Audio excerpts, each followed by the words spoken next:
Here at South Louisiana Bank, we know the importance of working together as a team. We're always here for you when you need a loan. By the way, here's that crawfish powder you needed. You can borrow it anytime. So whether it's business or personal banking, we do it all. Visit our locations to find out how we can support your financial needs. Good luck with the restaurant. Thank you. And tell your mama thanks for the recipe. Her secret's safe with me. I will. South Louisiana Bank. It's better when we bank together. All right, we are going to talk with Mr. Wayne Gautreaux, the General Manager of Lafourche WaterWorks, District Number 1. And Mr. Gautreaux, are you there?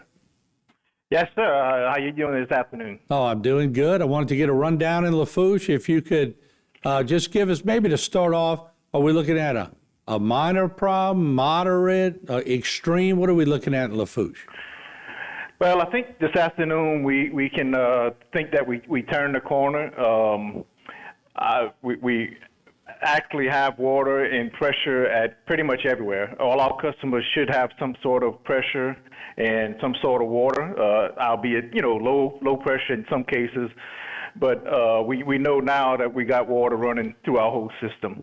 Our south system, like I spoke earlier, we have two systems. Our south system, which is basically all of Lockport all the way to Fouchon, is in really good shape. Our pressures are about halfway to normal, so and just steadily increasing. So that area looks good. Don't think we have any major leaks or anything. So that areas have recovered well. Our north system, pressures are getting close back to normal in most areas. We still have some tanks to put in service to see how that's going to happen. But we've made a lot of progress. So right now, our area of concentration is the middle section of Bayou Blue and lower Bayou Blue. Okay. We're finally starting to see pressures come up in this area. So now we're just waiting to see as the pressure builds if we do have a leak, or it's just been the constant running of faucets and personal line leaks and all that's been causing us all the issues. There was concern in the Raceland area. But this afternoon, they kind of turned the corner, and, we got now pressures back up in the 30 and 40 pound range in Raceland. So that leak that we were looking for seems to be just, faucets running and personal line leaks and everything, from the freeze.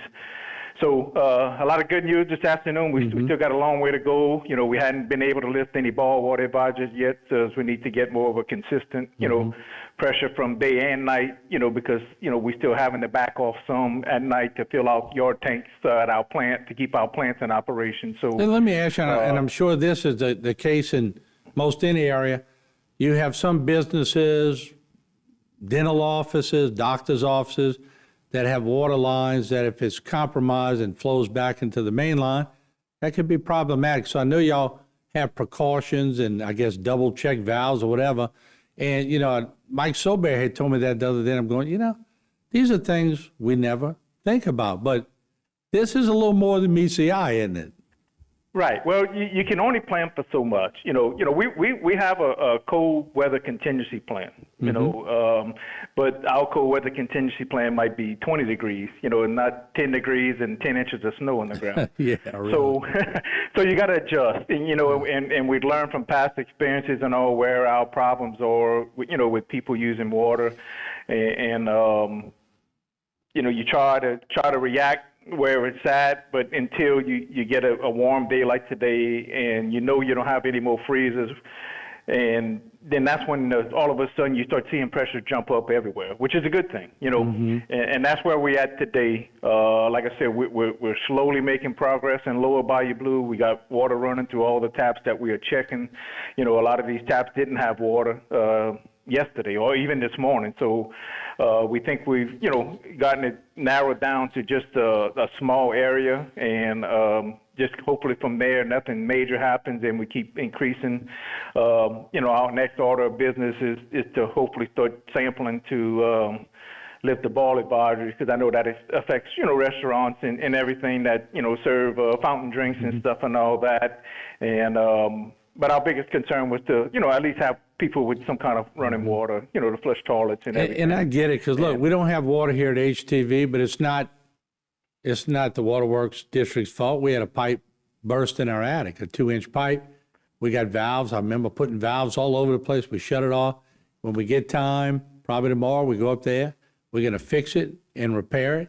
So I don't want to be the one to talk about people not having water, and we have water, but we don't have water. So I understand it totally, and it sucks not to have water. It sucks not to have electricity, but you can only go so fast. Otherwise, if you compromise it, you lose your whole system too, don't you? Right. Oh, yeah. That's with a lot of what people don't understand is, we have our tanks at our plant that we need to keep water in, and that helps supplement our filters and everything when we go to wash our filters and all that. So, yeah, there are going to be some times where we're going to have to back off to keep our yard tanks, what we call them, full or with water in them. Because if we use those yard tanks, then the plant's down, then nobody has water. So what we typically do is try to do it at night when people are sleeping, they don't notice it, and it's something that we do whether there's a freeze or not. Right now, it's just more noticeable, because we run on at lower pressures and all that. So we're hoping we've gotten past that to where we don't have to do it anymore at night, but I think people need to realize it's easier for us to do it at night when they're asleep than during the day. There's no doubt. So well, look, it's an inconvenience. It's an inconvenience if you wake up in the morning, the pressure might be a little bit lower because we had to slow down at the plant. But we never closing a valve to turn the water off to anybody. We backing off when we send them water to certain different areas and all that, but we never isolating anybody. And we're hoping we pass that point now to where pressure should hopefully just keep coming up. And, I know the schools need the ball water advisory issue lifted and all that. And the big issue that we're running into also is, this is not just affecting Lafourche Parish. You got all these parishes that are under ball advisories, and all these parishes have to, sample just like us, to get the ball water advisory lifted. And there's only 1 or 2 labs in the state that'll run the sample. So, we kind of at their mercy of when they're going to allow us to even take samples. Well, look, I appreciate you joining us. I'm about out of time, but you keep me posted throughout the days, and we'll keep getting you on for reports from Lafourche.